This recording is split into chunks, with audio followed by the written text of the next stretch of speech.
Muchas gracias a todos. ¿Sí, se me escucha bien? Sí, doctor, se le escucha bien. Y estamos viendo la diapositiva en la pantalla. Sí, doctor, todo muy Ya, bien. listo, ok. Muchas gracias a todos. Bueno, siempre he sacrificado, doble mérito creo, estar reunidos en una sesión de capacitación hoy, 1 de mayo, mientras la gran mayoría está festejando, de repente practicando algún deporte o comiendo una parrilladita. Nosotros estamos bien instalados aquí, cada uno en sus correspondientes estaciones de trabajo, para hablar acerca de derecho, que es el tema que nos liga y que tanto nos apasiona a todos. Así que nada, vamos a empezar hoy con esta sesión muy interesante acerca de la contestación de la demanda y las defensas previas. Y aquí un pequeño comentario a título de declaración personal. En mi experiencia, yo siempre he disfrutado más de contestar la demanda que de preparar una demanda. Seguramente cada quien tiene su posición en particular. Bueno, los que están involucrados en el litigio, no me refiero solamente al litigio con el Poder Judicial, sino también en otros espacios donde válidamente, igual que en un escenario judicial, también podemos hablar de litigio, como gente que se dedica a litigar ante el Jurado Nacional de Elecciones o en tribunales administrativos o en tribunales arbitrales o inclusive en instancias internacionales. Me refiero al litigio en términos latos. Me parece que siempre es más interesante contestar la demanda que preparar la demanda. Y en mi posición personal, me parece más interesante contestar la demanda por dos razones. La primera, porque el ser humano es finito y por tanto nuestros razonamientos, nuestro entendimiento, nuestra visión es por completo perceptible y nadie es dueño de la verdad absoluta y estamos expuestos a cometer un error. La gran ventaja del abogado que contesta la demanda es que con la debida atención puede explotar los errores que eventualmente ha cometido el demandante al formular la demanda y preparar una contestación por completo prolija, que sea demoledora para las pretensiones formuladas y que marque el éxito seguro a favor de su defendido al finalizar el caso. Y la segunda razón, en cuanto a la contestación de la demanda, es esta adrenalina natural que se siente de tener que analizar un caso en concreto y muchas veces tener que ser muy creativo, muy innovador y profundizar en mayor detalle con el conocimiento de determinada institución jurídica para proponer un escrito de contestación de la demanda que tenga la solidez necesaria para poder sostener a lo largo del proceso o del procedimiento una buena defensa. Esa es mi experiencia personal.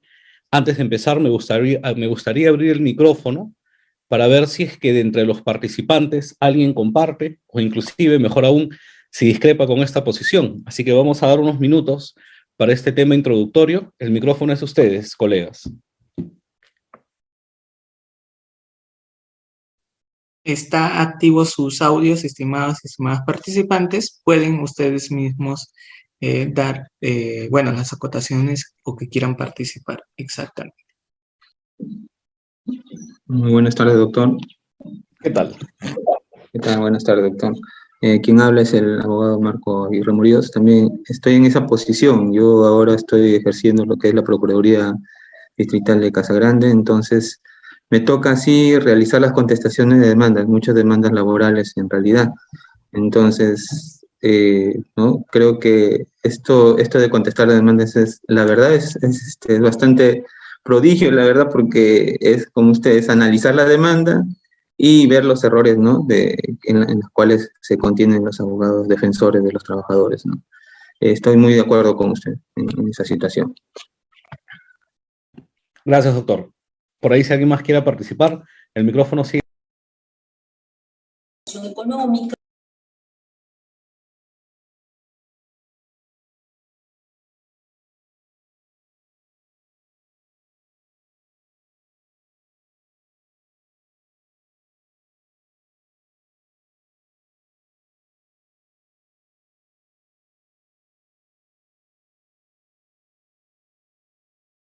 Ok, avancemos entonces.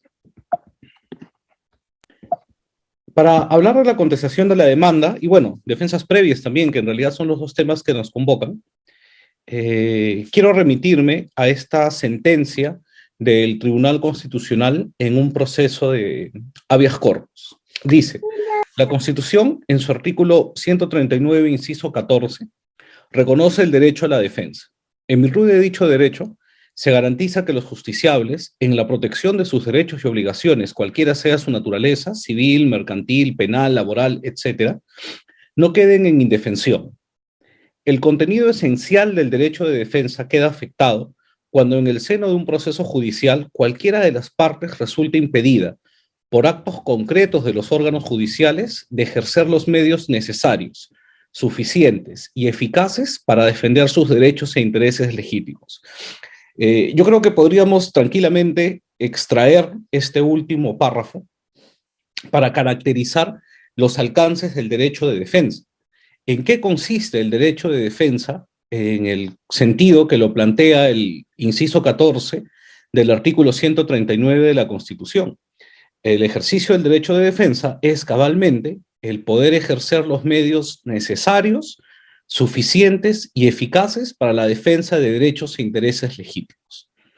Entonces, el derecho de defensa, que se vehiculiza entre varias otras formas a través de la contestación de la demanda, es, además de una garantía inherente al debido proceso en términos abstractos, en términos concretos, es el vehículo que permite al ciudadano ejercer la defensa de sus derechos e intereses legítimos y constituye, pues, esta manifestación del medio necesario, suficiente y eficaz para la defensa de estos derechos e intereses legítimos. Entonces, tiene una trascendencia sumamente importante, con protección constitucional, el poder presentar una contestación de demanda. Entonces, hay que partir de esta premisa para poder entender los alcances de la contestación. Es la manifestación cabal del ejercicio del derecho de defensa, una de ellas, pero a los fines que nos interesa para esta clase, la contestación de la demanda y también así la posibilidad de interponer defensas previas constituyen el medio necesario, suficiente y eficaz para el ejercicio del derecho de defensa. Ahora, cuando hablamos de defensa, estamos hablando de un término bastante genérico, y dentro de este género denominado derecho de defensa existen tres especies que podemos identificar claramente: una defensa de fondo, una defensa de forma y las defensas previas. Cuando hablamos de la defensa de fondo, estamos hablando de aquel medio de defensa que está destinado a atacar la pretensión del demandante. Está destinado a atacar la pretensión del demandante. Cuando hablamos de una defensa de forma, lo que se busca más bien con esta clase de defensas es cuestionar los presupuestos procesales o las condiciones de la acción. Y finalmente, cuando hablamos de defensas previas, estamos hablando de aquellos mecanismos que están dirigidos a cuestionar si se han cumplido o no previamente, previo a iniciar el proceso, previo a ejercer el derecho de acción, si se han cumplido previamente determinados requisitos sin los cuales no es legalmente posible accionar. Entonces, defensa de fondo, pretensión. Defensa de forma, presupuestos procesales o condiciones de la acción. Y defensas previas, requisitos de procedibilidad que previamente deben ser cumplidos antes de poder accionar la acción. Ya cuando hablemos de las defensas previas vamos a profundizar un poco más en este concepto, así que de momento quiero quedarme para empezar ya a hablar sobre la contestación de la demanda con estos dos primeros tipos de defensa, con la defensa de fondo, dirigido a cuestionar la pretensión, y con la defensa de forma, dirigida a cuestionar los presupuestos procesales o las condiciones de la acción. Pero antes de hablar de este tópico, vamos a hacer un primer ejercicio, vamos a tomar 15 minutos porque es un tema bastante sencillo, es básicamente un recordaris. Les voy a pedir que a través del chat o por intermedio del grupo de WhatsApp con el organizador del evento, a mano, en forma muy sencilla, en una hoja en la que ponen su nombre, señalen cuáles son los presupuestos procesales y cuáles son las condiciones de la acción. ¿Okay? Esto como primer ejercicio. Una lista muy sencilla separando los presupuestos procesales de las condiciones de la acción. Vamos a tomar 15 minutos, yo espero que me lo envíen por el chat del Zoom o a través de WhatsApp.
Ok, veo que la mayoría ya ha cumplido con poner la lista, así que vamos avanzando porque se nos acaba el tiempo.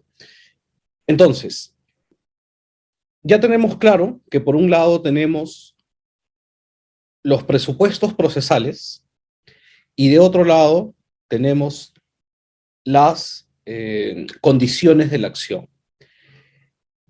¿A qué nos referimos cuando hablamos de presupuestos procesales? ¿Cuáles son los presupuestos procesales? El micrófono está abierto, es para ustedes. ¿Cuáles son los presupuestos procesales?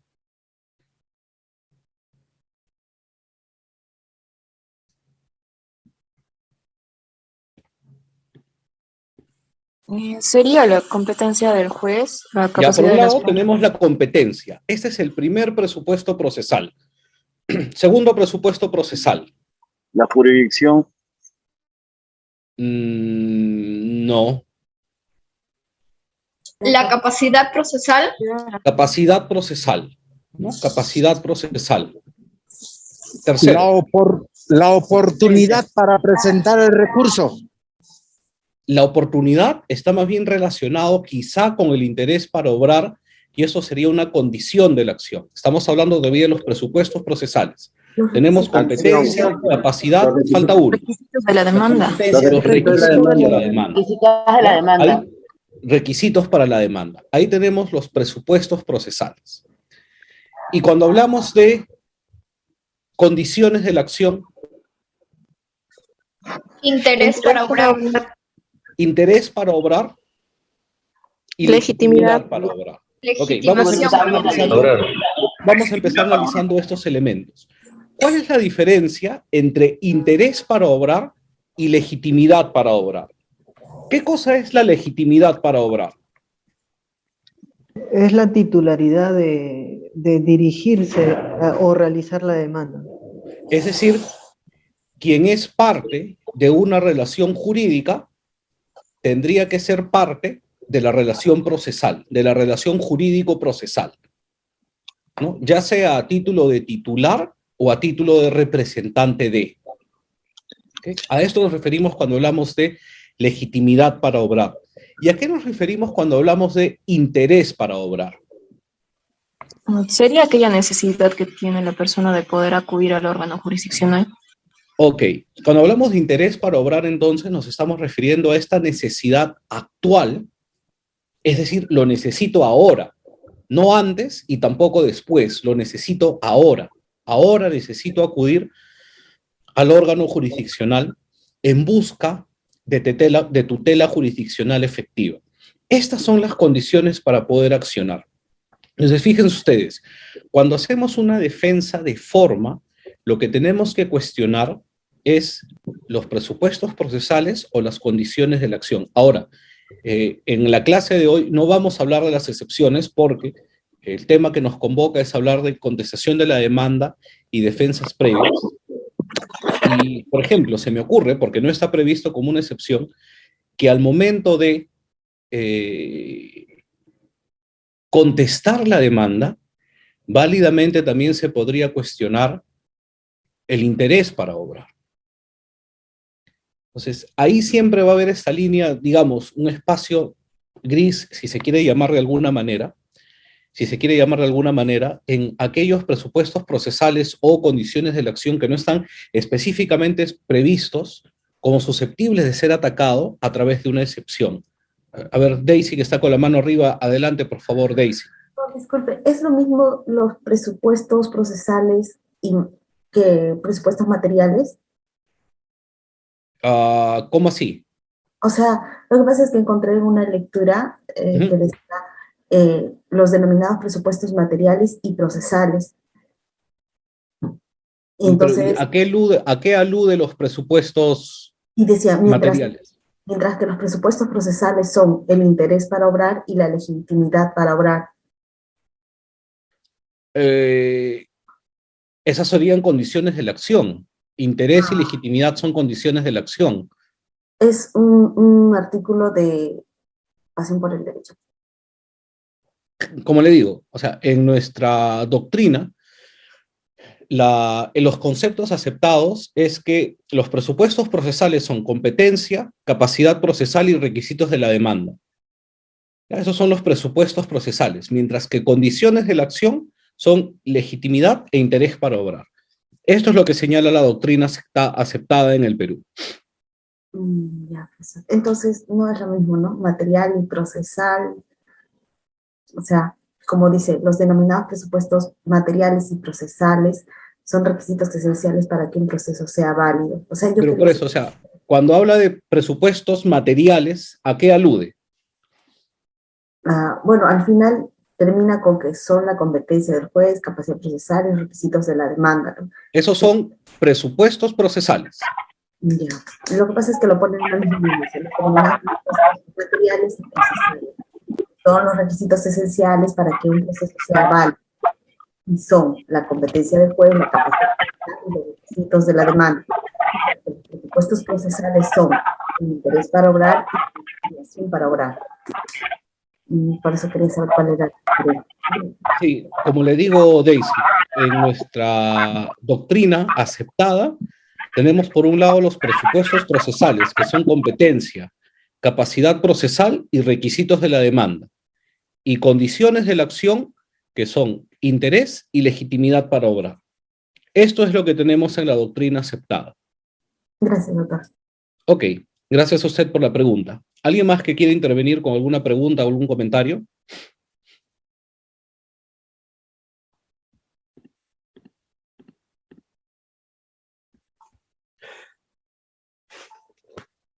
Doctor.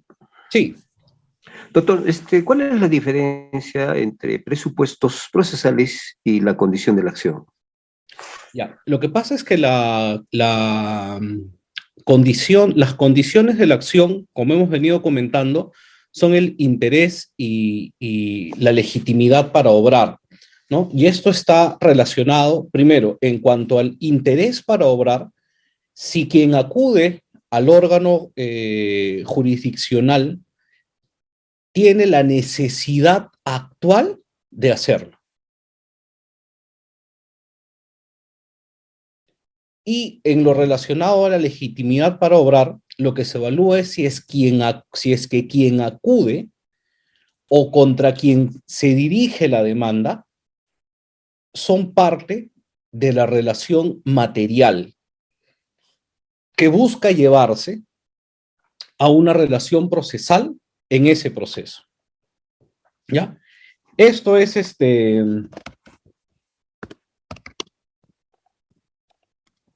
es lo relacionado Disculpe, doctor. con las condiciones de la acción. Sí, ¿alguien quería intervenir? Con las mil disculpas. Sí. Doctor, le he escuchado reiterativamente el término de doctrina. Sí. ¿Es respecto a una doctrina comparada o a qué tipo de doctrina? No, la doctrina nacional. Autores como por ejemplo Monroy Galvez, como por ejemplo Ticona Postigo. En la diapositiva he citado algunas doctrinas, algunas posiciones doctrinales, perdón. Ahora que avanzamos los muestro, pero cuando hablo de doctrina me refiero a la doctrina nacional. O sea, este tema es pues un asunto que podemos hablar tranquilamente todo un semestre entero. De hecho, Derecho Procesal 1 alude básicamente a estos temas. Por lo reducido del tiempo, me parece que es un poco inoficioso hablar de la doctrina comparada. Así que cuando hablamos de doctrina me estoy refiriendo concretamente a la doctrina nacional. Ahora, si es que revisamos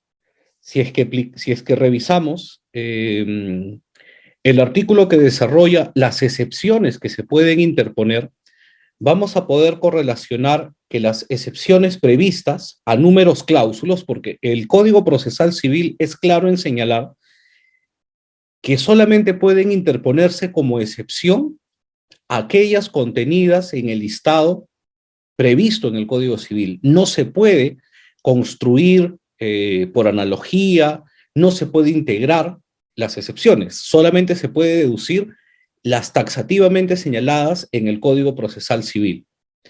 Cada una de estas excepciones están destinadas a cuestionar a alguno de los requisitos procesales o la legitimidad para obrar. En concreto, lo que estaría quedando suelto es el interés para obrar. O sea, no hay una excepción, no existe la excepción de falta de interés para obrar, como sí existe la excepción de falta de legitimidad para obrar pasiva, en el caso del demandado, o falta de legitimidad para obrar activa, en el caso del demandante. Entonces, sobre la base de esta premisa podemos concluir que el legislador, el codificador civil, ha recogido la posición doctrinal en cuanto a las condiciones procesales y los requisitos para la acción. No, ¿con esto contesté su pregunta, señor? Correcto. Ok. A ver, por aquí hay una pregunta de Gustavo Santibáñez. Dice, ¿qué hay de la posibilidad jurídica o la trascendencia del caso para la atención jurisdiccional? ¿Es una condición de la acción o presupuesto procesal?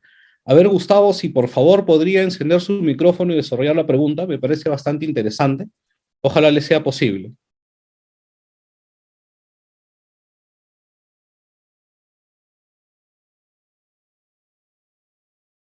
Doctor, creo que no puede activar su audio aun cuando están los micros abiertos. Ok, a ver, voy a tratar de entender, ojalá que esté yendo por el camino que Gustavo ha querido plantear, sobre todo en lo relacionado con la trascendencia del caso. Y aquí tenemos que distinguir de la jurisdicción ordinaria de la jurisdicción extraordinaria, ¿ya? Y cuando hablo de la jurisdicción extraordinaria, me quiero referir concretamente a la Corte Suprema de Justicia de la República, actuando como corte de vértice.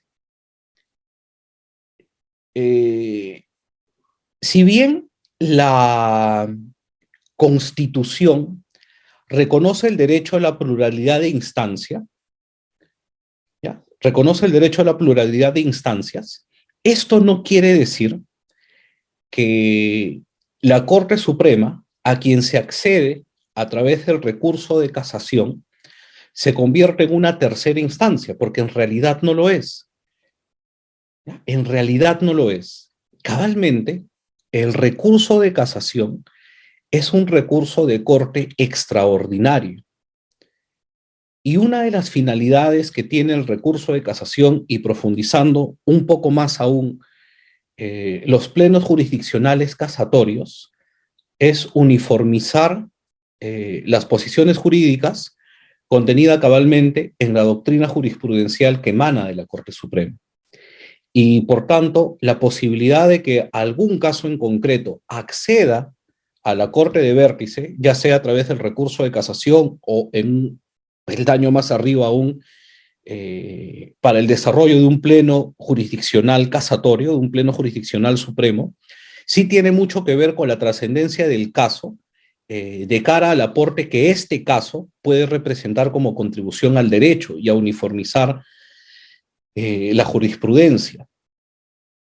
Pero en los casos concretos, en realidad la trascendencia del caso es una cuestión de corte muy subjetivo, porque claro, pueda que un caso no tenga una trascendencia de carácter general, pero desde luego, si se supera el parámetro de interés y legitimidad para obrar, que son las condiciones de la acción, sí puede resultar trascendente para ese justiciable en concreto.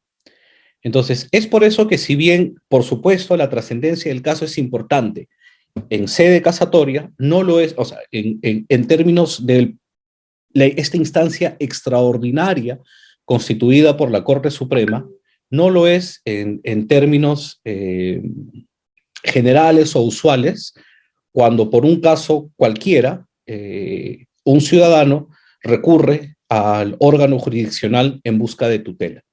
Y es por esto que, insisto una vez más con este tema, los presupuestos procesales y condiciones de la acción recogidos por la doctrina, pero además también contenidos en el Código Procesal Civil, son en cuanto a los presupuestos procesales, competencia, capacidad procesal y requisitos de la demanda, y en cuanto a condiciones de la acción, interés y legitimidad para obrar.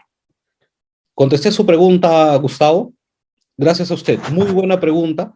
Ha abierto el debate a una interesante precisión en cuanto a la naturaleza de esta trascendencia, ¿no? O sea, sí, la trascendencia, por supuesto que es importante, pero cuando hablamos de la justicia que se imparte en la Corte Suprema, que además de resolver un caso en concreto, tiene una función, pues, monofiláctica, ¿no? ¿Alguna otra pregunta?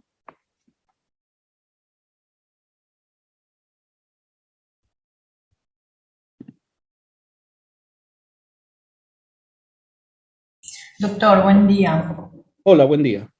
Doctor, en el supuesto de que la relación material provenga de una relación contractual y la demanda se realice o se interponga bajo los supuestos de una relación extracontractual, ¿qué procede ahí?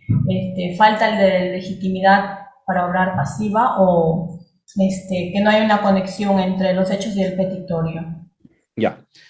Es que ahí habría que precisar primero los alcances del término contractual y extracontractual, ¿ya? Los alcances del término contractual y extracontractual. Y hay que partir de la premisa, los tipos de obligaciones, o más bien dicho, los tipos de relaciones que nuestro ordenamiento faculta. Porque podemos tener relaciones propias del derecho de familia, como la relación paterno-filial o como la relación conyugal. Podemos tener relaciones propias de instituciones de tutela, como la tutela o la curatela. Podemos tener relaciones propias de los derechos reales, como por ejemplo la relación que podría existir entre el poseedor mediato y el poseedor inmediato. Podemos tener relaciones propias del derecho, o más bien dicho, relaciones de carácter personal, como la relación entre el fiador y el fiado, o también podríamos tener relaciones de carácter obligacional, como por ejemplo la relación entre el comprador y el vendedor. Pero también dentro de las relaciones de carácter obligacional, podemos tener aquellas que derivan de la responsabilidad civil extracontractual. Por ejemplo, imagínese de que usted atropella a alguien. Entonces, ahí de por medio no hay un contrato, pero lo que hay es una responsabilidad civil extracontractual por haber causado un daño a otro. Entonces, no tanto al momento de evaluar la relación se evalúa la existencia de un título tangible, como puede ser el papel que contiene un contrato, sino más allá del título tangible, que pueda o no existir, lo que hay que evaluar es si realmente, si fácticamente, existe una relación derivada de cualquiera de los supuestos que las acabo de poner.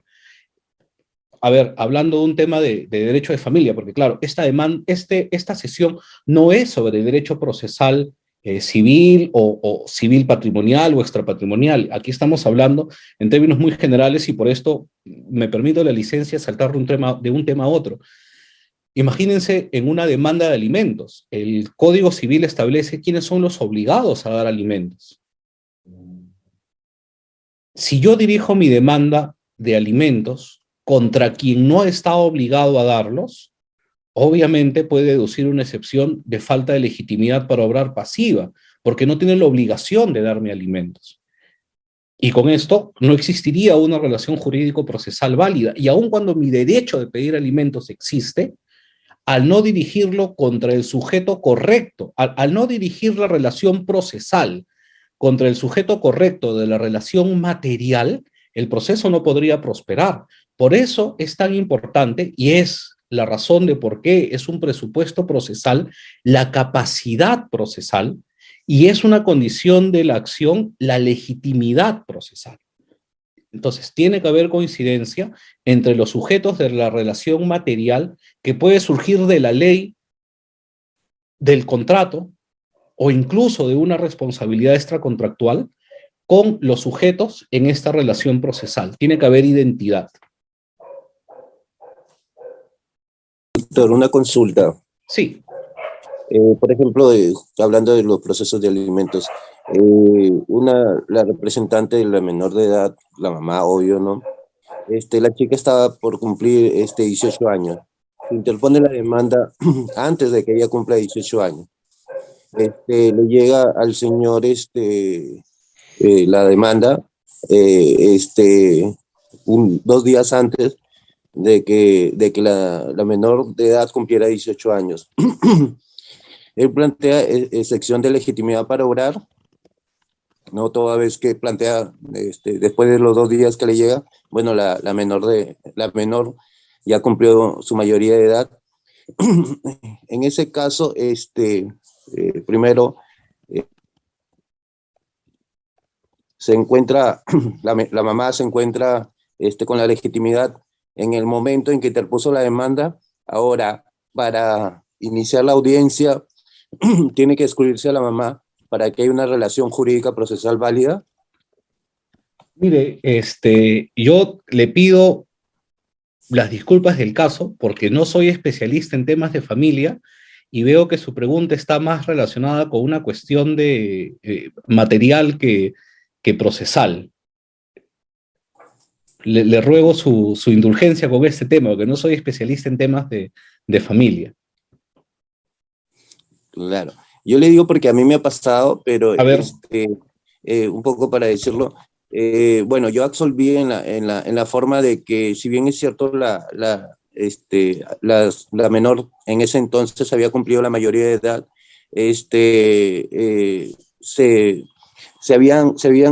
habían tenido todos los presupuestos de la acción, las condiciones de la acción, perdón, toda vez que cuando se interpuso la demanda, la menor de edad la alimentista era menor de edad, por lo tanto la representante en ese entonces era la mamá, ¿no? Ahora, incluso cuando le llegó la demanda, la alimentista seguía siendo menor de edad, ¿no? Entonces, las condiciones de acción se cumplían, ¿no? Ahora, también puse ahí, si bien es cierto, cuando cumple la mayoría de edad, la alimentista puede validar todos los actos realizados por su representante, ¿no? Entonces ella validaba todo. Ahora la magistrada, la juez, declaró improcedente la excepción de legitimidad para obrar, toda vez que cumplía con las condiciones, pero sí en la relación jurídica procesal, en el momento excluyó a la madre y puso a la mayor de edad en ese momento en la audiencia. Mi duda era que la magistrada antes me preguntó si quería modificar mi demanda, ¿no? Entonces, a lo que yo iba, si yo modificaba en ese momento que las partes iba a ser la alimentista mayor de edad, prácticamente ya no hacía falta la absolución de esa excepción. Ahí era mi duda, ¿no? Entonces yo no modifiqué la demanda, pero la magistrada resolvió en ese aspecto, ¿no? Sí, yo entiendo también que, como le digo, bueno, no Si me soy permite. Sí, permítame cerrar Mire, el comentario, por favor, si fuera tan A amable. ver, Como le decía, ¿no? Yo no soy especialista en temas de familia, pero hasta donde recuerdo las clases de mi época universitaria, las relaciones procesales en derecho de familia tienen un cariz muy particular por cuanto son de corte tuitivo, ¿no? Entonces entiendo que por esto los magistrados, al impartir justicia, y bueno, prueba de ello es también pues la naturaleza de las sentencias en derecho de familia, donde tenemos cosa juzgada formal más no material, pueden adaptar pues, ¿no? Determinadas formalidades a los fines del proceso, que en realidad por el corte tuitivo de los procesos en materia de familia es lo que el legislador intenta perseguir, pues, ¿no? Con la configuración de esta clase de procesos. Sí, doctora, le escucho. sí, buenos días o buenas tardes con todos. Estaba escuchando la consulta que hace el colega y él indica, salvo que haya entendido mal, que la demanda planteada por alimentos lo hace una madre menor de edad. ¿No es así? Entonces, Una si es madre, así, no, la madre, en ese entonces, la alimentista era menor de edad, no, la madre era su representante, ¿no? Y cuando contestó la demanda, la alimentista ya no era menor de edad, sino ya había cumplido la mayor de edad, ¿no? Porque se le notificó 2 días antes al papá pero todavía tenía el plazo para contestar y él, pues bandido, esperó que ella cumpliera los años de edad para recién contestar, ¿no? No, pues, pero entonces en el transcurso del proceso, la alimentista, que al momento de interponerse la demanda era menor de edad y está representada por su madre, si durante el proceso adquiere mayoría de edad, ella interviene de modo directo, asume su defensa, su representación, ya queda obsoleta respecto de su madre, salvo que otorgue un poder. Entonces, dentro del mismo proceso, la menor continúa, habiendo adquirido mayoría de edad, ella continúa con el proceso como titular de la acción. Ok, muchas gracias a todos por los comentarios. Quisiera que sigamos avanzando porque todavía tenemos bastantes temas de los cuales discutir y les pido por favor que si alguien se ha quedado con algún comentario en el tintero lo guarde. Vamos a tener más espacios para poder debatir. Lo interesante de las clases es esto, ¿no? Es el intercambio de puntos de vista, intercambios de experiencia, es lo que finalmente termina siendo más enriquecedor. El siguiente tema del que quería hablarles, de cara a esto que estamos conversando, de la contestación de la demanda y las defensas previas, entonces ya he establecido el tema netamente procesal, vinculado con los presupuestos procesales y las condiciones de la acción. Ahora quisiera conversar con ustedes, en vuestra experiencia, cómo es la forma en que planteamos nuestras demandas y contestaciones. ¿Ya? Y yo me he permitido titular esta lámina como planteamiento del caso, y lo que quiero intentar hacer es compartir con ustedes desde mi experiencia cómo es que a mí me funciona. Y eventualmente, de seguro, cada uno en su experiencia tendrá su propia forma de hacer las cosas, y valgan verdades, frente a esto siempre será una cuestión de preferencia personal, porque la ley no dice nada al respecto, pero creo que este intercambio va a ser bastante positivo, porque saber cómo enfocar el caso también nos permite saber cómo analizar el caso cuando nos toca contestar la demanda. Para mí, el punto de partida siempre es el derecho. El conocimiento profundo de la institución jurídica de la que el caso se trata es fundamental para poder entender los alcances de los hechos que se plantean. Y desde donde yo lo veo, el orden correcto de hacer las cosas es desarrollar el derecho, desarrollar los hechos, indicando que los hechos se subsumen en el derecho, y finalmente señalar cuáles son los medios probatorios que acreditan que el hecho que estamos exponiendo realmente sucedió en los términos que estamos exponiendo. Entonces, vuelvo a abrir el micrófono. ¿Qué es lo que piensan ustedes acerca de cómo debe plantearse un caso? ¿Debemos hablar primero del derecho o debemos hablar primero de los hechos? Y lo pregunto porque si revisamos los requisitos de la demanda, que por cierto además son aplicables también a la contestación, porque cuando el Código Procesal Civil habla de los requisitos de la contestación de la demanda, dice los requisitos de la demanda en cuanto fueran aplicables. Por tanto, recordarán ustedes que en el Código Procesal Civil dice que debemos dar los fundamentos de hecho y los fundamentos de derecho. ¿Ese es el orden correcto? ¿Qué piensan ustedes? Abro nuevamente el micrófono. ¿De qué debemos hablar primero? ¿Primero debemos hablar del derecho o primero debemos hablar de los hechos? ¿Y dónde quedan los medios probatorios? ¿Lo ponemos al principio, al medio, al final? ¿Qué creen ustedes? Nuevamente he abierto el micrófono para sus intervenciones. Doctor, muy buenas tardes. Les saluda Máximo, Máximo Mendoza Murga. Bueno, adelante, Máximo. A mi punto de vista, doctor, varias veces yo hago planteamiento de la demanda, ¿no? Lo primero que hago es planteamiento de los hechos y después planteamiento jurídico y después medios probatorios. Eso sería mi opinión, aporte, doctor. ¿Y por qué le resulta más conveniente hacerlo de ese modo? Bueno, ¿por qué hablar primero de los hechos? Primero tengo que saber teoría del caso. ¿No? A eso parto, ¿no? De ese punto de vista, el planteamiento primero tengo que saber teoría del caso. Y ahí parto, doctor. Ok, muchas gracias. ¿Alguien más que quiera intervenir? Buenos días, ¿cómo está? Buen día. Coincido en algo con mi colega, yo inicio mi demanda siempre por los hechos, pero a los hechos, al final del párrafo, siempre voy poniendo los anexos para que vean que ese hecho tiene un medio probatorio exacto, ¿no? Luego al final sí vienen los fundamentos de derecho y al final todos los medios probatorios, porque una cosa son anexos que ingreso con todos los medios probatorios, por ejemplo, si es persona jurídica, la vigencia de poder, el RUC, o sea, ya los medios probatorios completos, ¿no?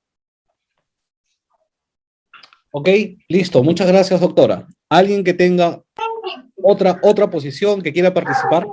Sí, doctor. El artículo adelante. 424 del Código Procesal Civil señala la forma como debe elaborarse. Buenas una tardes, demanda. doctor Renzo. Correcto.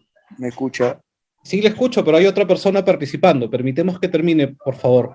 Sí, doctor, ya lo señalé, que el artículo 424 del Código Procesal Civil Aló. señala la forma como debe elaborarse una demanda, y cuál va primero, los hechos y posteriormente los fundamentos jurídicos. Y así sucesivamente, doctor. Gracias. Ok, listo. Muchas gracias. Sí. Sí, adelante, señor.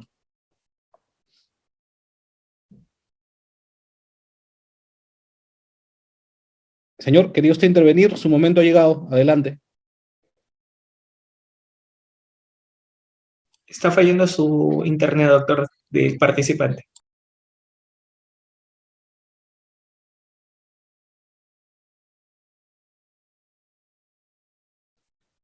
Ya. A ver, mientras esperamos que se solucione Adelante, Daisy.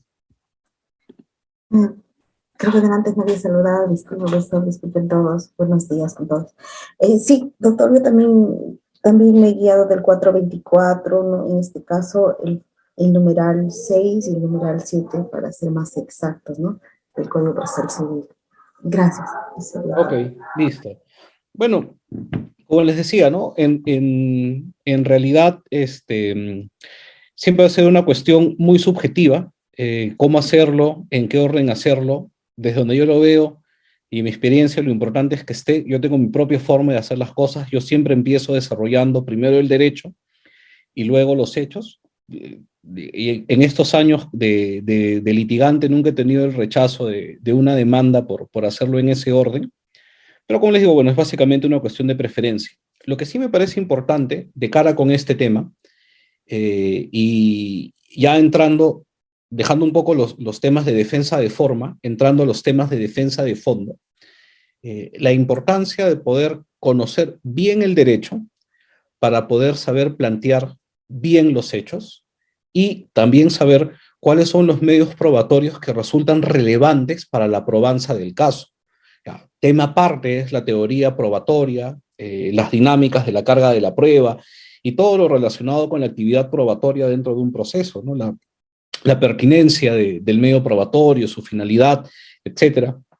Tendríamos que tener una clase aparte solo para hablar de medios probatorios, pero en términos generales lo que quiero decir con esto es que al momento de plantear la demanda y por supuesto al momento de contestar la demanda, lo relevante es tener la configuración correcta para el caso en concreto entre hechos, derecho y medios probatorios. Y aquí tengo un ejemplo, si es que me permiten, por favor. Por ejemplo, aquí un hecho. Juan dejó una maquinaria a la intemperie en medio de una parcela abandonada en la Sierra Central. Abro nuevamente el micrófono. ¿Qué demanda podría derivarse de este hecho? A ver, especulemos un poco. Juan dejó una maquinaria a la intemperie en medio de una parcela abandonada en la Sierra Central. ¿Qué se les ocurre? ¿Qué demanda podríamos hacer a partir de este hecho?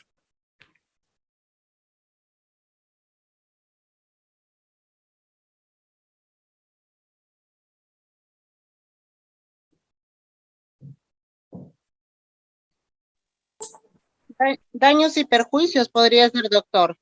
¿Contra quién? Tal vez podría ser el propietario de la maquinaria, ¿no? Pongámonos que Juan haya alquilado la maquinaria y lo deja a la intemperie, esta máquina se daña y el propietario de la máquina puede demandarle daños y perjuicios, porque Juan ha actuado negligentemente al dejar desprotegida la maquinaria, ¿no? Puede ser de repente el mismo estado del tiempo, o pues, lluvias, polvo, ¿no? Que pueden perjudicar la máquina. Entonces el propietario podría entablar demanda de indemnización por daños y perjuicios. Ok. Yo Otra, también doctor. Sí, adelante. Prescripción adquisitiva de bien mueble. También podría ser una prescripción adquisitiva de bien mueble, ¿no? Juan dejó una maquinaria y quien la encuentre y le dé explotación económica, con el paso del tiempo, y si es que ha obrado de buena fe, podría tranquilamente convertirse en propietario de dicha maquinaria. ¿Okay? ¿Alguna otra participación? ¿Alguien quiere interponer una tercera demanda? Daños y perjuicios por parte del dueño, si en el caso de la parcela, abandonada, doctor, si es que tuviera un dueño, ¿no? Ya. Ok. Doctor, una consulta. Sí. ¿Me escucha? Sí, le escucho, le escucho. Yo podría plantear apropiación ilícita de una propiedad privada. Sí, podría ser, ¿no? Podría ser que alguien está utilizando sin título esa propiedad abandonada, ¿sí? Sí, Así claro que es. sí. También puede ser. Miren cómo de un solo hecho ya vamos 4 demandas. Yo estoy seguro que si no cierro el ejercicio ahorita, todos y cada uno de los participantes podríamos sacar cada uno nuestra propia demanda alrededor de este hecho. Doctor. Sí. Demanda de incumplimiento de obligaciones contractuales. También, sí. Así también es, porque puede ser un incumplimiento de obligación. conmigo, claro, suscribió con mi persona un contrato y sin embargo dentro de una de las cláusulas de este contrato estaba que este señor terminaba la función para cual le arrendé esta maquinaria y posteriormente tendría que devolvérmelo. Muy aparte de las denuncias penales que yo hiciera en contra de esta persona, ¿correcto? Porque acá estamos viendo solamente la vía civil. Gracias. Ok, vale. Ahora les muestro este artículo. Numeral 1 del artículo 1138 del Código Civil. Dice, si el bien se pierde por culpa del deudor, su obligación queda resuelta. Pero el acreedor dejó de estar obligado a su contraprestación, si lo hubiere, y el deudor queda sujeto al pago de la correspondiente indemnización. Entonces, ahí tenemos el derecho, ¿no? Por ejemplo, podríamos interponer una demanda de indemnización por daños y perjuicios porque Juan, que era el deudor de la obligación de devolver al propietario esta maquinaria, la dejó a la intemperie y la maquinaria se perjudicó, se perdió por culpa del deudor. ¿Cuáles podrían ser nuestros medios probatorios para esta demanda de indemnización? El contrato. Listo, contrato de compra-venta. ¿Qué más? De arrendamiento, doctor. Oh, de arrendamiento de compra, ok, un contrato. Otra.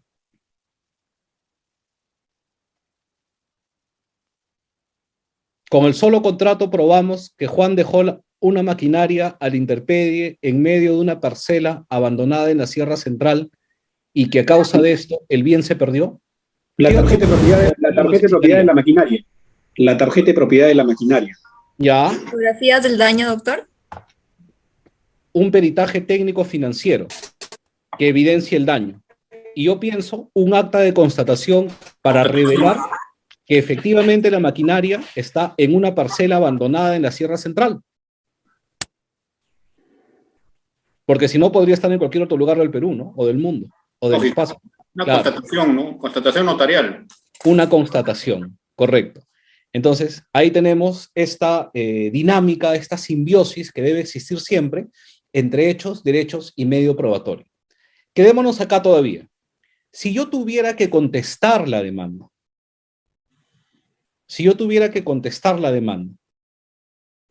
¿cómo atacaría el caso como lo tengo planteado aquí?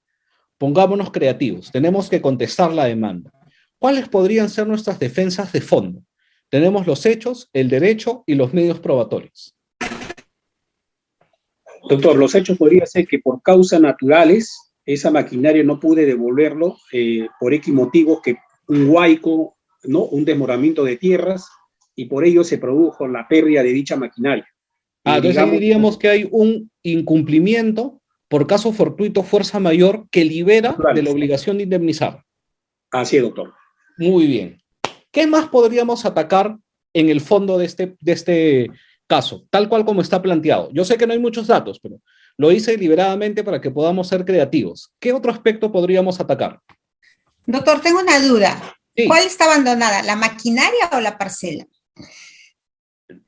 No, a ver, dice, Juan dejó una maquinaria a la intemperie en medio de una parcela abandonada.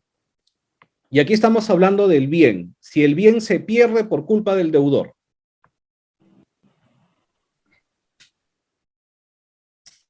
Mire los medios probatorios. Hay un peritaje técnico financiero sobre la maquinaria, no sobre la parcela.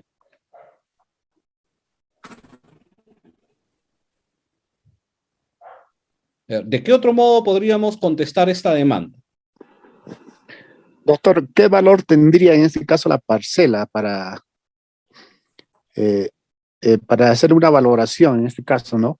La parcela es Sí. una parcela abandonada en medio de la sierra. Pero ¿en qué Pero lugar? la O sea, demanda es por la maquinaria. Es daños y perjuicios por haber perdido la maquinaria. porque podría ser que la maquinaria esté en un lugar, como dice, en un lugar donde, bueno, es un lugar no accesible de repente, ¿no? Y por lo tanto no tendría mucha importancia, ¿no? ¿Qué no tendría importancia? El lugar, o sea, de la propiedad, el valor de la propiedad. No, claro, es que no estamos hablando de la parcela, estamos hablando de la maquinaria. Doctor, bien, ver quién es el propietario de la parcela, ¿no? Porque probablemente sea también el que haya adquirido la maquinaria, ¿no? Ah, muy buena pregunta. Muy buena pregunta. ¿Qué tal si el contrato decía que el lugar de devolución de la maquinaria era cabalmente esa parcela abandonada? Y el bien se perdió porque el acreedor no fue a recoger la maquinaria al lugar de entrega. Eso también podría ser una muy buena defensa sobre el fondo del asunto.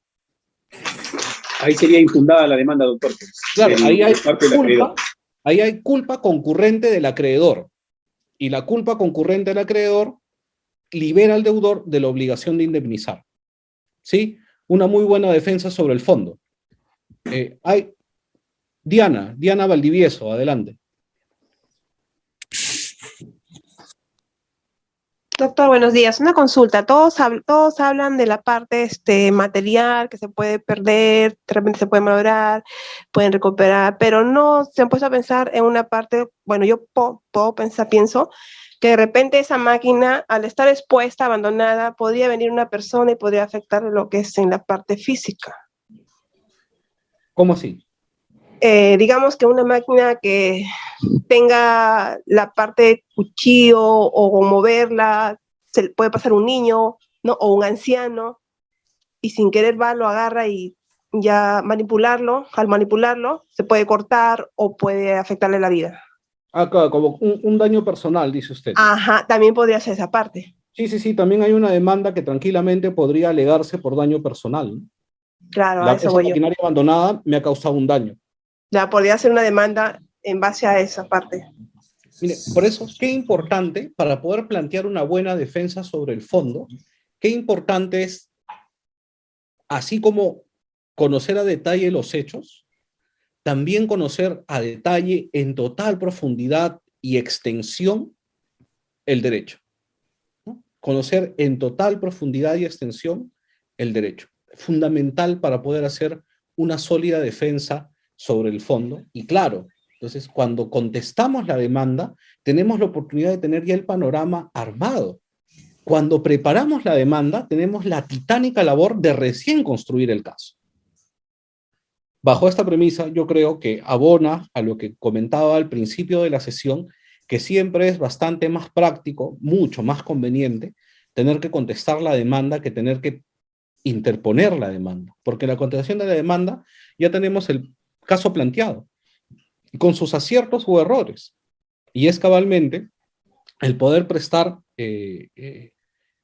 un nivel muy prolijo al detalle de los términos en que la demanda ha sido planteada y encontrar aquellas deficiencias en su redacción, en su técnica, en los medios probatorios ofrecidos, lo que nos va a permitir poder hacer una buena contestación. Por ejemplo, de los medios probatorios que se han ofrecido, ¿no? A mí se me podría ocurrir decir, si yo fuera el abogado de Juan, yo diría, El acta de constatación prueba que la maquinaria fue abandonada, pero no prueba que quien lo dejó fue mi cliente. Y yo tengo aquí, ofrezco como medio probatorio de mi contestación, la denuncia policial que Juan interpuso en la comisaría de la jurisdicción, dando cuenta a la policía de que la maquinaria fue robada de su taller. Y con esto podría liberar a mi cliente de una acción por indemnización, porque él se habría convertido en víctima del robo. También habría ahí caso fortuito fuerza mayor que lo libera de una indemnización por el incumplimiento del contrato. Diana, otra vez. Hemos hablado de una maquinaria, pero no sabemos qué tipo de maquinaria es, o sea, el valor de la maquinaria, que no dice si... Claro, por eso era importante este medio probatorio del peritaje técnico financiero. Imagínate que tú me quieres demandar daños por $1 millón. Yo reviso el peritaje y veo que según el peritaje, la maquinaria era del año 70. Ya, a duras penas funcionaba. Y valor comercial no llegaba ni a $10.000. ¿De dónde me sacas tú una indemnización de $1 millón?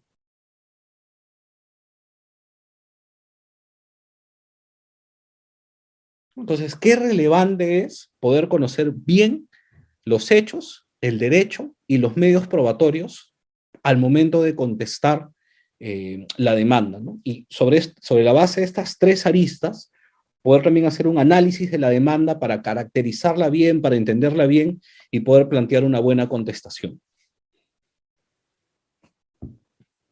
¿Alguna otra intervención? Doctor, buenos días. Una pregunta. En el planteamiento de una demanda donde se exponen 10 hechos, cada uno con su respectiva prueba y su respectivo fundamento jurídico, en el caso de la contestación de la demanda tienen que darse de manera expresa, directa, de esos 10 hechos, o solamente se puede basar a lo que en este caso la contestación conviene hacerlo. No, Muy buena pregunta. Correcto, gracias. Muy buena pregunta. Mire, cabalmente, yo en esta lámina he puesto un extracto de aquellos temas del Código Procesal Civil relacionados con la contestación de la demanda. Me parece más importante referirnos en esta sesión. Y viene a colación precisa la pregunta que usted acaba de formular, doctor, respecto a qué tratamiento debo darle a los hechos que han sido expuestos en la demanda. ¿Qué es lo que dice el Código Procesal Civil? Dice, tú debes pronunciarte respecto a cada uno de los hechos expuestos en la demanda. Y agrega, si no lo haces, o si haciéndolo das una respuesta vaga, el juez puede interpretar la veracidad de los hechos sostenidos por el demandante. En mi opinión personal, y luego de decirlo, dejo abierto el micrófono para que los demás opinen, en mi opinión personal, si tú estás de acuerdo con el hecho, no tiene sentido que te pronuncies. Por ejemplo, ¿no? La demanda dice, Juan Pérez me debe. Entonces, el demandante dice, con fecha 10 de marzo, Juan Pérez y yo celebramos un contrato de mutuo de dinero. Entonces, tú recibes la demanda y lees, ¿no? Con fecha 10 de marzo, se celebró conmigo un contrato de mutuo. Oye, si la verdad es que sí se celebró ese contrato de mutuo, ¿para qué te pronuncias diciendo efectivamente se celebró? Yo pienso que ni siquiera vale la pena decir nada. Con esto quiero decir que en mi opinión, en mi experiencia, la forma en que yo lo hago, es solamente me pronuncio respecto a algún hecho que sea relevante de cara a mi contestación. Porque creo, y en la experiencia que he tenido durante algunos años como árbitro, lo peor que puede suceder a un juzgador, y causa mucha molestia, es recibir un escrito de demanda o de contestación innecesariamente largo. Entonces yo creo que tanto en la demanda como en la contestación, las partes deberían escribir en el papel y oralizar oportunamente aquellos aspectos que son relevantes de cara a la pretensión que están sosteniendo. Por esto era mi reflexión hace un rato de lo importante que es conocer el derecho, para no hablar de cualquier hecho, sino únicamente de ese hecho que es relevante al derecho que estoy invocando. Esta es mi posición con respecto a este requisito de la contestación de la demanda. Dejo el micrófono abierto por si alguien quiere intervenir, si alguien tiene algún comentario respecto a este tema.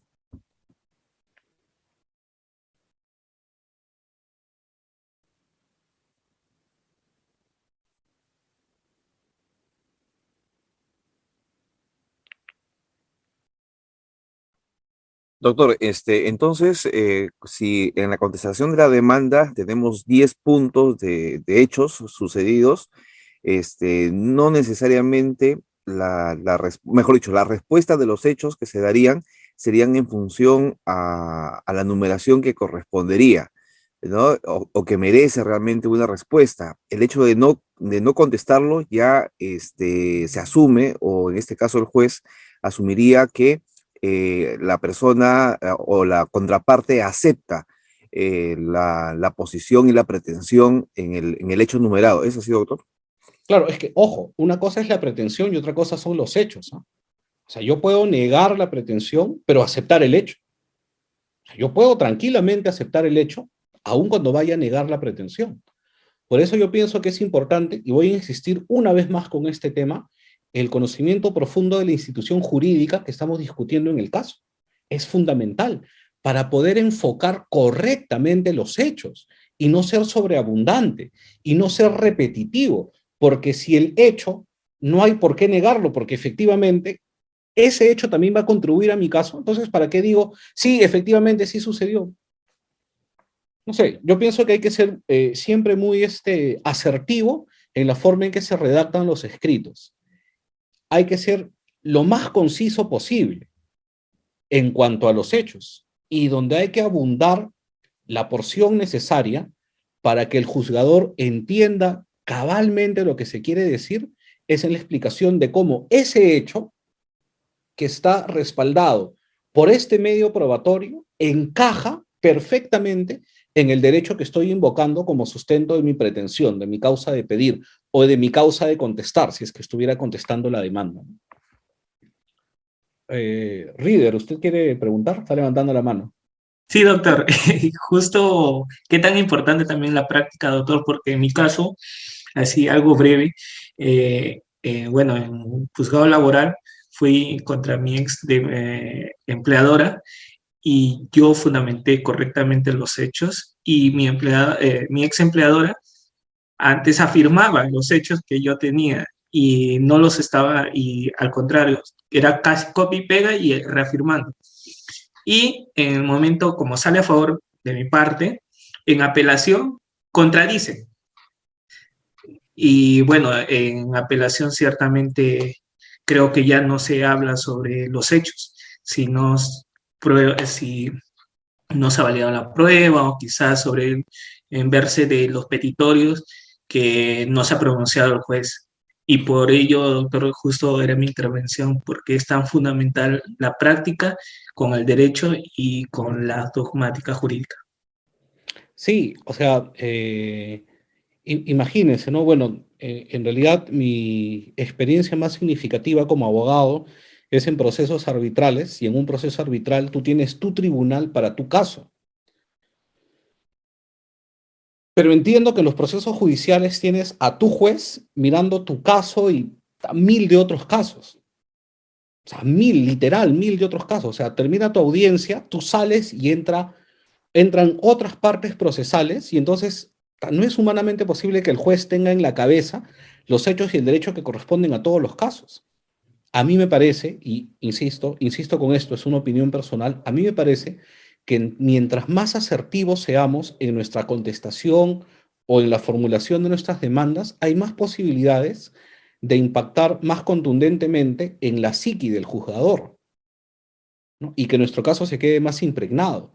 Por eso, en mi opinión personal, es fundamental conocer muy bien el derecho, conocer muy bien a mucha profundidad y amplitud la figura jurídica que estamos desarrollando, para saber cuáles son los hechos y los medios probatorios relevantes para poder plantear el caso y no sobreabundar y no terminar presentando pues una contestación a la demanda de 70 páginas que pudieses haber presentado tranquilamente en 30 páginas, ¿no? Yo, si me permiten un paréntesis para una experiencia, yo recuerdo en mis épocas de practicante, allá por el año 2006, en el estudio donde yo hice mis prácticas, asesoramos a una empresa de generación eléctrica que se llama Duke Energy, o Duke Energy, Duke Energy Egenor. Era una empresa de generación eléctrica. Y bueno, resulta que todas las empresas de generación eléctrica en el Perú, que son varias, la energía que generan la aportan a una gran bolsa de energía que se llama el COE-SINAP, el Comité de Operaciones del Sistema Interconectado de Energía Eléctrica Nacional, ¿ya? El COES, para resumir. Y estos aportes de energía eléctrica generada trajo a nuestro cliente Duke Energy una disputa de casi 14 millones de dólares contra otra empresa generadora, cabalmente en Tacna, que se llamaba Egesur. Y era una cuestión de puro derecho, no había un solo hecho que discutir, o sea, las partes estaban de acuerdo con los hechos, y lo que se discutía era solo puro derecho. Recuerdo de esa época que cuando terminamos de armar la demanda, porque lo trabajamos con el estudio Miranda y Amado, la demanda y sus anexos salían 11 cajas de papel. O sea, estas cajas donde vienen los paquetes de papel bond, ya eran 11 cajas. Era la demanda, sus anexos y las copias para las partes involucradas. Tan es así que para llevar la demanda del estudio al Poder Judicial tuvimos que alquilar una pequeña furgoneta y contratar estibadores para presentar la demanda en la mesa de partes del Poder Judicial. Al día siguiente, acompañé a el equipo de abogados que estaba viendo el caso para entrevistarnos con el juez, que era un juez civil, y el juez nunca en su vida había escuchado el término COE-SINAC y no entendía cómo funcionaba el negocio de generación eléctrica, ni la existencia del COES, ni el porqué de la disputa entre Duke Energy y Egesur. Es más, ni siquiera sabía que existía una ley que regulaba las concesiones eléctricas y un reglamento y directiva del Ministerio de Energía y Minas que regulaba el aporte de las generadoras al COE-SINAC. No lo sabía. Tan es así que tuvimos que preparar un dossier con todo el marco normativo y entregárselo al juez para que pueda resolver el caso. Entonces, estos son los temas en los que diariamente se enfrentan los juzgadores. Entonces, por eso yo siempre he pensado en la importancia de que las piezas procesales que se presentan tengan el tamaño estrictamente necesario para el caso. Muchas veces, y sobre todo los abogados de la old school, yo con mucho orgullo creo ser un abogado de la nueva escuela, se piensa que mientras más frondoso sea el documento es mejor. Yo discrepo claramente de esa posición y creo que la pieza procesal debe tener el tamaño necesario en función a los hechos, derechos y medio probatorio para poder persuadir al juzgador del caso, ya sea que estás interponiendo la demanda o sea que estás contestando la demanda. Esta es mi posición acerca de este primer punto. No sé si alguien tiene algún comentario, si quiere intervenir. Yo, doctor, buenos días. Buen día. Doctor, en el ejemplo que nos da usted, por ejemplo, de la demanda con 11 cajas. 11 cajas, ¿eh? No 11 paquetes, 11 cajas. Por ejemplo, ya me imagino que de esa época a esta época, en la forma como se presentó esa demanda y con la que en este momento usted ya hace con su nueva forma de contestar o de hacer una demanda, doctor, ¿cuál es el error en que generalmente se da pues, frente a esto? O sea, ¿por qué se hace tanto escrito? ¿En qué se redunda? ¿Qué deberíamos tener en cuenta más o menos así, doctora, si ya tengo que ver para no poder incluir o estar de más en una demanda? Sí, miren, ¿cómo nos marca nuestras épocas de practicante, ¿no? Yo tengo 37 años, mis prácticas son del 2006, o sea, no es hace mucho tiempo, ¿no? En realidad no es hace mucho tiempo, desde donde yo lo veo, 2006 está a la vuelta de la esquina, y yo recuerdo mucho como practicante, y eso les digo ahora a los practicantes de mi oficina, quienes son tratados como reyes, por cierto. Yo recuerdo mucho de mis épocas de practicante, haber sido tratado con la disciplina más férrea que puede existir en el planeta, ¿no? O sea, a mí como practicante, ¿qué iban a dejar que se me escape una coma, una tilde, un párrafo mal cuadrado, un espacio entre párrafos que no sea uniforme a lo largo de todo el escrito, poner una línea de más, poner una línea impensable, que como practicante me iba a dejar que se pase por alto esa clase de errores formales y que muchos pueden pensar, oye, lo importante es el fondo, la forma no interesa. Yo agradezco haber tenido esa formación y ahora como abogado y en el rol que tengo recientemente al frente de un estudio de abogados donde además de la responsabilidad que tenemos para nuestros clientes, que por supuesto es sumamente importante, también tenemos una responsabilidad para con la sociedad en general y en forma particular para los estudiantes de derecho que tenemos como practicantes en el estudio, de aportar positivamente a su formación como abogados, ¿no? Entonces, yo creo que la clave, y voy a volver a decirlo, no sé, creo que he dicho como 15 veces, lo voy diciendo en esta sesión, qué importante es que conozcas bien el derecho. Quien conoce bien el derecho no tiene la necesidad de estar sobreabundando ni redundando. Podemos ir al punto en concreto, ¿no? Podemos ir al punto en concreto. No hay, es que en realidad en el derecho no hay mucho que decir. O sea, queda claro, por ejemplo, ¿no? Oye, queda claro que el poseedor inmediato no puede pedirle prescripción al poseedor mediato. O sea, no hay más que decir. O sea, si tú eres poseedor mediato y te interpone una demanda el poseedor inmediato, tú lo único que tendrías que decir en tu contestación es, con fecha tanto adquirí el título que me convierte en poseedor mediato. Con fecha tanto celebré el título que convierte a mi hoy demandante como poseedor inmediato. De acuerdo al artículo tanto del Código Civil, no se puede demandar el poseedor inmediato contra el mediato y por tanto la demanda debe ser declarada infundada. No hay nada más que decir. O sea, no entiendo qué hecho se me puede haber estado escapando. O sea, yo tranquilamente podría hacer mi contestación de la demanda en una cara. No hay más que decir. Entonces, quien conoce bien el derecho puede ser muy prolijo en la exposición de sus hechos. Esa es mi reflexión, señor, contestando su pregunta. Excelente, gracias. Gracias a usted. ¿Alguien más que quiera participar? Sí, doctor, ¿me escucha? ¿Me escucha? Sí, fuerte y claro.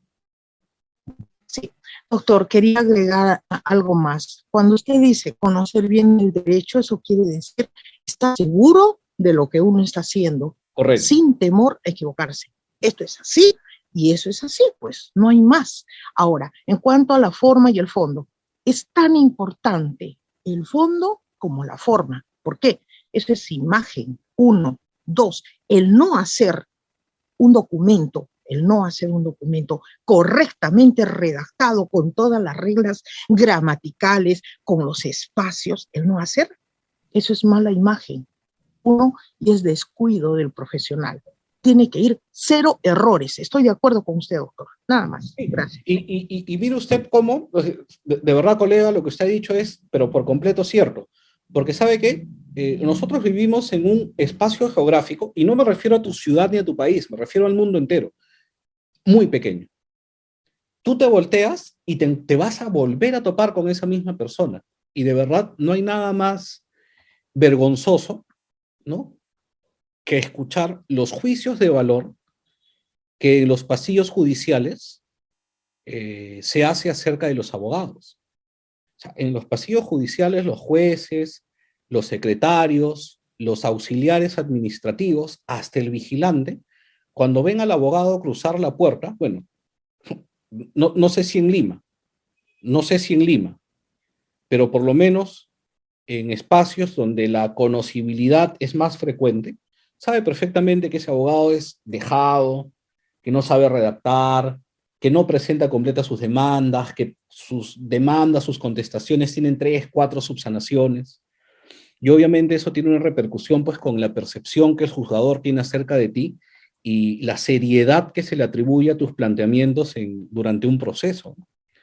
Entonces, yo creo de que estas cuestiones de carácter procesal, como bien decías, doctora, tienen una repercusión completa en nuestra reputación, ¿no? Que en el contexto actual, no solamente, bueno, y creo que siempre lo ha sido así, pero ahora tal vez más notorio por la proliferación de las redes y los comentarios y y la libertad de expresión.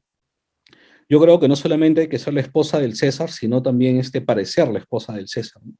Ya las épocas donde ser un excelente abogado era suficiente, creo que ya pasaron. Hay que serlo, hay que parecerlo, y más importante, hay que demostrarlo cada día con la prolijidad de las cosas que hacemos, con la asertividad y la sencillez de nuestras intervenciones, y bueno, por supuesto también con nuestra conducta ética, ¿no? Creo que son temas muy relevantes, aunque con este último comentario me aparto un poco del tenor del curso, pero creo que no está de más.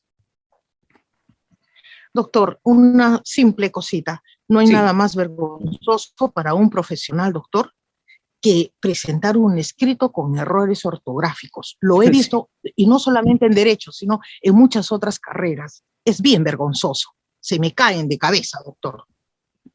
Sí, son cosas que pasan, ¿no? Pero por eso es importante esto, bueno, en la formación universitaria, por supuesto, pero también durante las prácticas profesionales, ¿no? Por ejemplo, en mi despacho, en Lázaro Ruiz y Ríos Abogados, tenemos un equipo más o menos numeroso de practicantes, y de entre los socios principales del estudio, uno de los socios es el director de la escuelita. O sea, nosotros tenemos una escuelita para nuestros practicantes, ¿no? Y durante toda una semana, usualmente la primera semana de cada mes, desarrollamos con los practicantes talleres en distintos temas del derecho, bueno, los temas que atiende el estudio, y este director de la escuelita es además una especie de mentor de los practicantes. O sea, sin importar a qué equipo pertenece el practicante, este socio principal se encarga de velar la formación que reciben nuestros practicantes. O sea, no permitimos errores ortográficos, no permitimos papeles mal hechos, y les damos la oportunidad a los practicantes de que participen directamente en los temas legales, ¿no? Hacemos que los clientes, por ejemplo, les den poder para las audiencias sencillas, una audiencia de conciliación, o hacemos que den poder y vamos con ellos, o sea, para que puedan participar de las audiencias. Y claro, ahora que todo se está haciendo por medios remotos, facilita bastante el trabajo de formación, ¿no? Esas cosas son sumamente relevantes en la formación del abogado, y tú lo notas, ¿no? O sea, tú notas claramente cuando estás frente a un abogado la clase de formación que ha recibido en sus épocas de estudiante, ¿no? O sea, es innegable. Eso es lo que marca la diferencia entre un abogado y otro, ¿no? Qué importante que es las prácticas.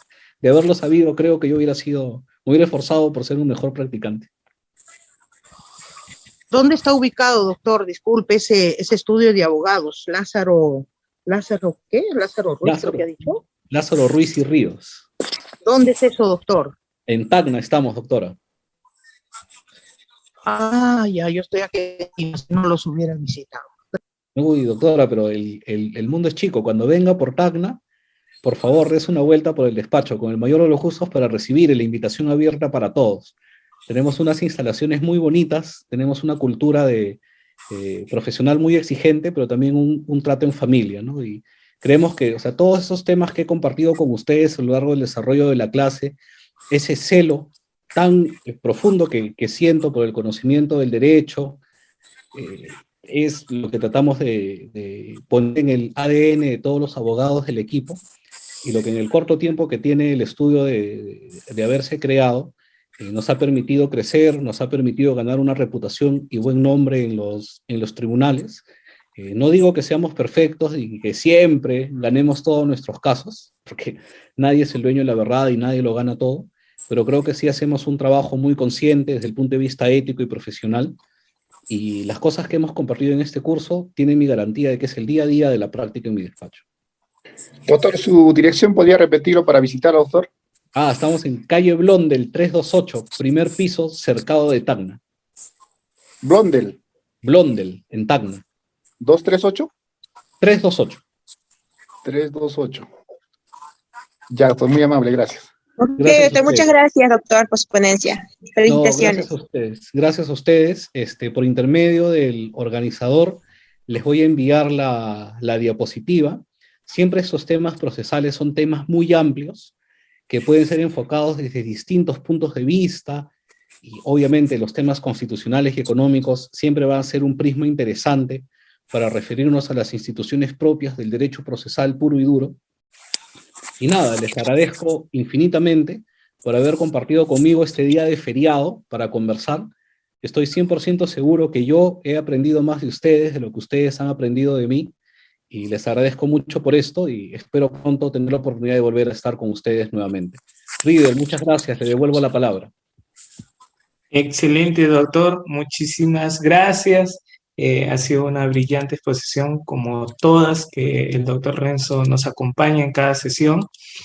Nuestros participantes también, si tuviesen alguna consulta, les voy a dar, ahorita sí voy a cortar el audio, ¿sí? En estos momentos, a ver, solamente para 3 participantes que quieran realizar alguna consulta, ¿sí? O acotaciones, pueden hacerlo, levanten su manito, ¿sí? Y para ya finalizar la presente sesión. Bueno, nuestros participantes por el chat nos dicen muy brillante exposición, muchas gracias, doctor, excelente exposición. Doctora Daisy, adelante, y bueno, también algunas palabras para el doctor también por su día. Gracias, Riedel. Profesor, yo todavía tenía una pregunta, estaba revisando algunos materiales. Si por favor me podría aclarar la diferencia entre parte sustancial y parte procesal. Y bueno, también agradecerle por haberse dado el día de hoy para llevar la clase, ya que el día de hoy es el Día del Trabajador y usted está realizando una labor, ¿no? Y gracias a todos también, a Riedel, a la plataforma, ¿no?, que se ha habilitado, y a la oportunidad de seguir aprendiendo e interactuar a fin de crecer, ¿no?, mejorar como sociedad. Gracias, profesor. Listo, Daisy, contestando su pregunta. Como he dicho, ¿no?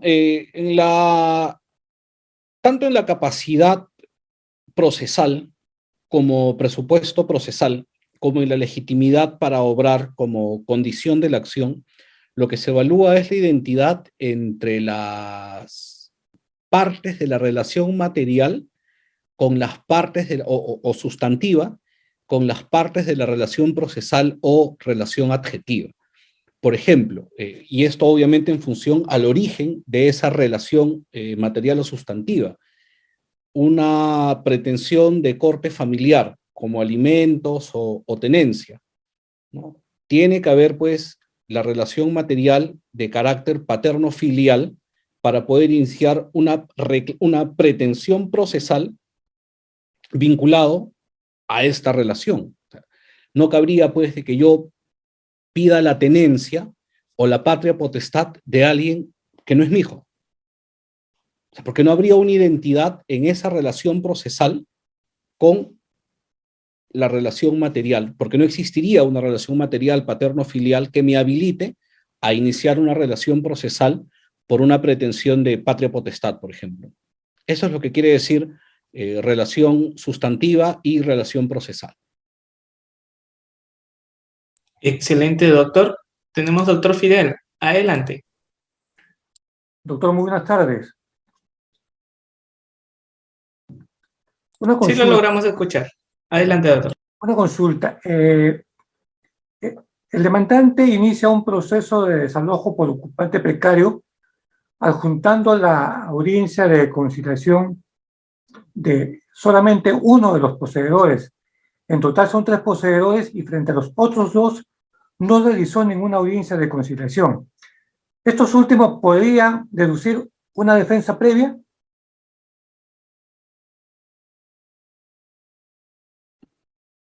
Claro, o sea, en la medida que la conciliación para las materias con contenido patrimonial disponible se ha establecido como requisito, sí, tranquilamente podría plantearse una defensa previa vinculado al incumplimiento de este requisito de procedibilidad.